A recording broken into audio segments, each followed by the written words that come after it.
अभी महज 2.5 महीने ही जनसुराज के गठन के हुए हैं। इसी बीच ये सबसे बड़ी खबर आ रही है कि पार्टी के दो मजबूत स्तंभ, दो सबसे बड़े नेता पार्टी के कोर कमेटी से इस्तीफा दे दिए हैं और जनसुराज में अभी से ही बिखराव देखने को मिल रहा है। यानी प्रशांत किशोर जिस विजन के साथ आए थे, बिहार बदलने की बात कर रहे थे, बिहार में परिवर्तन की बात कर रहे थे और इसमें उनके साथ बहुत सारे नेता, बहुत सारे पूर्व मंत्री, पूर्व सांसद जुड़े थे और इन्हीं में से दो बहुत बड़े नेता, बहुत दिग्गज नेता ने पार्टी के कोर कमेटी से इस्तीफा दे दिया है और अभी से ही प्रशांत किशोर की पार्टी में बिखराव देखने को मिल रहा है। पहले का नाम है देवेंद्र यादव, जो पूर्व केंद्रीय मंत्री रह चुके हैं, और दूसरे हैं मोनाजिर हसन, जिनके आने से ऐसा लग रहा था कि मुसलमान जो है वो प्रशांत किशोर के पक्ष में आ जाएंगे। दोनों ने इस्तीफा दे दिया और प्रशांत किशोर की मुश्किलें बढ़ती हुई नजर आ रही है। क्या है पूरी जानकारी, क्या है पूरा खबर, सब कुछ आपको बताऊंगा, लेकिन उससे पहले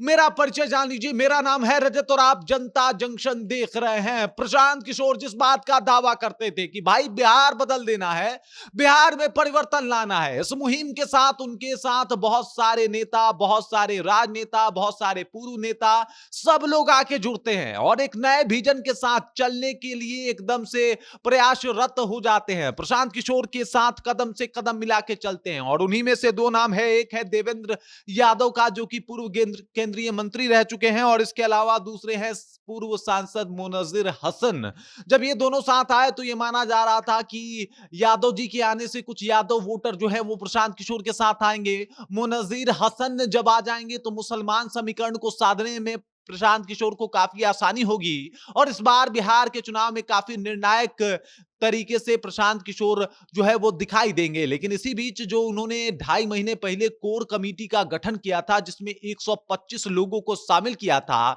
उनमें इन दोनों का नाम था देवेंद्र यादव और मुनाजिर हसन, दोनों ही थे और दोनों ने एक साथ इस कोर कमेटी से इस्तीफा दे दिया है। हालांकि प्राथमिक मेंबर वो रहेंगे जनसुराज के, लेकिन अब उस तरीके से एक्टिव नहीं रहेंगे जिस तरीके से वो रहा करते थे। आखिरकार अंदर क्या चल रहा है, पार्टी के जो भी कार्यकर्ता हैं उनके अंदर अब क्या चल रहा है, यानी आपने देखा किस तरीके से उपचुनाव में प्रशांत किशोर का प्रदर्शन रहा, उसके बाद तिरहुत स्नातक क्षेत्र में जो एमएलसी का चुनाव रहा वहां पे प्रशांत किशोर की क्या स्थिति रही, और अब इसी बीच जब ये खबर आ रहा है कि प्रशांत किशोर जो हैं वो उनकी पार्टी से, ये जो दो बड़े दिग्गज नेता थे जिनके आने से ऐसा लग रहा था कि प्रशांत किशोर की पार्टी जो है वो बेहतर तरीके का परफॉर्मेंस कर पाएगी और बेहतर तरीके से काम कर पाएगी, इस बीच ऐसी खबर आना कि भाई साहब ये दोनों नेता पार्टी के कोर कमेटी, जिसमें 125 लोग थे, 125 टॉप लोगों को चुन के रखा गया था कि भाई साहब कुछ भी पार्टी में चेंजेस लाने हो, पार्टी को बेहतर बनाने हो, पार्टी को अच्छा करना हो, तो उसके लिए इन 125 लोगों से राय और मशवरा लिया जाएगा, जिसमें कई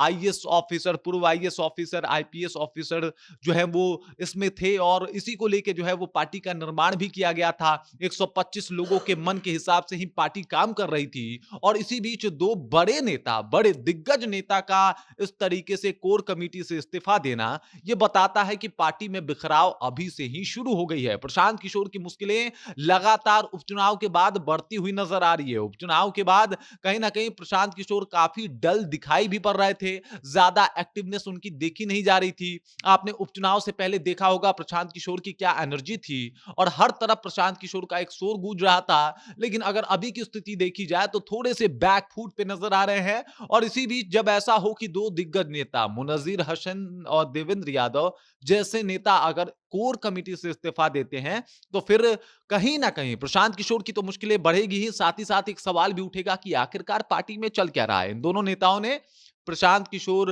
की पार्टी जनसुराज के अध्यक्ष मनोज भारती को जो है अपना इस्तीफा सौंपा है और कहा है कि भाई हम कोर कमेटी से इस्तीफा दे रहे हैं, बाकी पार्टी के अभी प्राथमिक सदस्य तो रहेंगे। अभी तो फिलहाल वो प्राथमिक सदस्य हैं, लेकिन इस्तीफा देने के पीछे का कारण क्या है, इसका उन्होंने कुछ खास तरीके से बताया भी नहीं कि किस वजह से उन्होंने इस्तीफा दिया। उसके ऊपर ज्यादा उन्होंने कुछ एक टीका टिप्पणी होता है वो भी नहीं किया, बस चुपचाप जाके इस्तीफा दे दिया। इस्तीफा पत्र जो है वो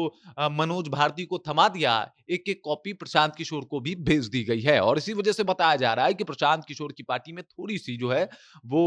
अब स्थिति जो है वो पहले से, जो पहले की स्थिति थी, जो 2.5 महीने पहले जब पार्टी बनी थी और जिस तरीके का माहौल बना था, वो माहौल धीरे धीरे कम पड़ता हुआ दिखाई दे रहा है। इसके पीछे का कारण क्या है, वजह क्या है, अभी तक कुछ पता नहीं चला। क्यों इस्तीफा दिया, नहीं पता है। बाकी अगर इसके ऊपर कुछ अपडेट आता है तो ज़रूर हम आपको बताएँगे। बाकी आप देख रहे हैं जनता जंक्शन और मेरा नाम